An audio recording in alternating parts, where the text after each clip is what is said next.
राज्याच्या राजकारणातून आलेली या घडीची महत्वाची बातमी. महाराष्ट्रातील जनतेच्या मनातील या बातमीने मात्र सगळ्यांनाच गहिवरून सोडलंय. अजितदादा पवार यांचा अपघाती मृत्यू झाल्याच्या नंतर ज्या ब्लॅक बॉक्सची संपूर्ण महाराष्ट्र आतुरतेने वाट पाहत होता, अतिशय धक्कादायक खुलासे समोर आलेत. आणि अजितदादांचा ज्यांनी अपघात घडवून आणलाय त्यांना मात्र हा सगळ्यात मोठा दिलासा मिळाल्याचं चित्र दिसतंय. परंतु मित्रांनो, अमोल मिटकरी यांनी सगळ्यात मोठा एक नवीन इशारा दिलाय.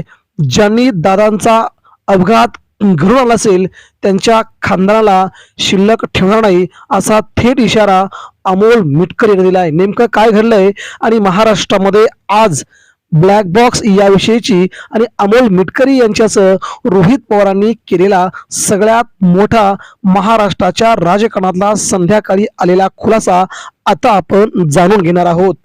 मित्रांनो, महाराष्ट्रामध्ये दोनच अजित पवारांचे सगळ्यात जवळचे नेते आज महाराष्ट्राला समजले. सगळ्यात जवळचा नेता रोहित पवार आणि त्यानंतर अमोल मिटकरी. बाकीच्या मात्र नेत्यांना दादांचं जाणं तेवढंच मनाला लागलं असं वाटत नाही. कारण ज्या अजितदादांनी आमदारांना मंत्रिपदापर्यंत इथपर्यंत पोहोचवलं, एकही मंत्री अजितदादांच्या नवीन चौकशीसाठी परदेशीय कंपनीमार्फत चौकशी व्हावी किंवा वेगळी उच्चस्तरीय चौकशी व्हावी अशी मागणी करत नाही. कारण त्यांच्यावरती दबाव आहे सरकारचा आणि या सरकारमधून काढून टाकण्याचा. मित्रांनो, परंतु ज्यांनी हे पद दिलं, ज्यांनी ही प्रतिष्ठा दिली, ज्यांनी इथपर्यंत पोहोचवलं, त्या दादांसाठी आपण एवढंही बोलू शकत नाही. ही महाराष्ट्रातल्या राजकारणातील सगळ्यात खालची निचेतम पातळी म्हणावं लागेल. मित्रांनो, या ठिकाणी सगळ्यात मोठा खुलासा सध्या रोहित पवार यांनी केलाय. आज डीजीसीए कंपनीकडून सगळ्यात मोठी बातमी समोर आली आणि त्यावरती रोहित पवार संतापले, कडारले आणि त्यांनी आपला खुलासा केलाय. मित्रांनो, डीजीसीए कंपनीने म्हटलंय की अजित पवारांच्या विमान अपघातातील जे पुरावे होते ते ब्लॅक बॉक्सचे पुरावे अखेर सगळेच्या सगळे जळाले आहेत. आता एकही पुरावा शिल्लक नसल्याची माहिती समोर येते.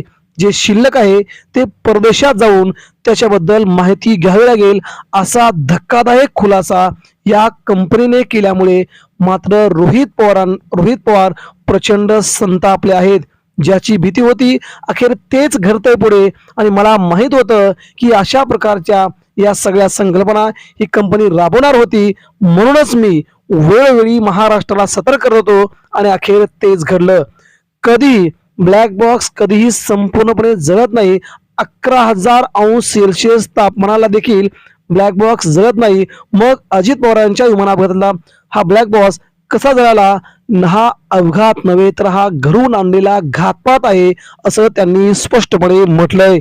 त्यानंतर मित्रांनो, रोहित पवारांनी म्हटलंय की उद्या 10:30 वाजता महाराष्ट्राला हादरवणारी पुन्हा एकदा नवीन पत्रकार परिषद घेऊन सगळ्यांना उघडे पाडणार असल्याचं रोहित पवारांनी स्पष्ट असे संकेत दिले आहेत. यामुळे महाराष्ट्राच्या राजकारणात उद्या अजून काय घडतं ते पाहावं लागेल. आता रोहित पवार कोणाची नावं समोर आणतात ते देखील पाहणं औत्सुक्याचं ठरेल. इकडे अमोल मिटकरी यांनी म्हटलंय अजितदादांचा हा अपघात नव्हताच, अजित पवारांचा हा घातपात घडून आणलाय.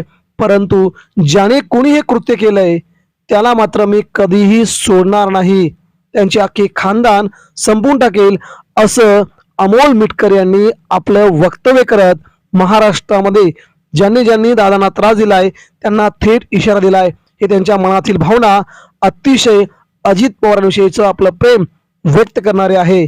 परंतु जर असं घडलं असेल तर मात्र मी शांत बसणार नाही, असं अमोल मिटकरी यांनी म्हटलंय.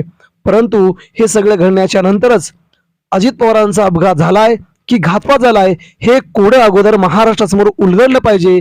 नेमकं काय घडलं होतं या सगळ्या घडामोडी महाराष्ट्रासमोर आल्या पाहिजेत, असं देखील त्यांनी म्हटलंय.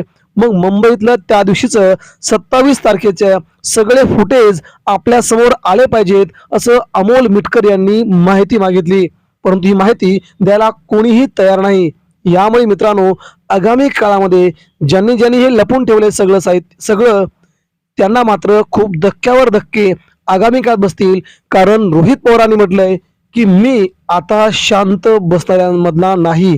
आगामी काळात अजून धक्कादायक खुलासे करणार आणि सगळ्यांना तोंडावर पाडणार, सगळ्यांना उघड्यावर पाडणार, परंतु दादाचे मारेकरी मी शोधून काढणार असं रोहित पवारांनी म्हटलेलं आहे.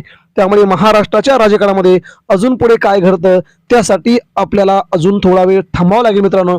परंतु दादा मात्र आज आपल्यात नाहीत, ते मात्र इथून गेलेत. हे महाराष्ट्राला न सहन करणारं कोण होते, न उलगडणारं कोण होतं, दादांचं नेमकं काय झालं.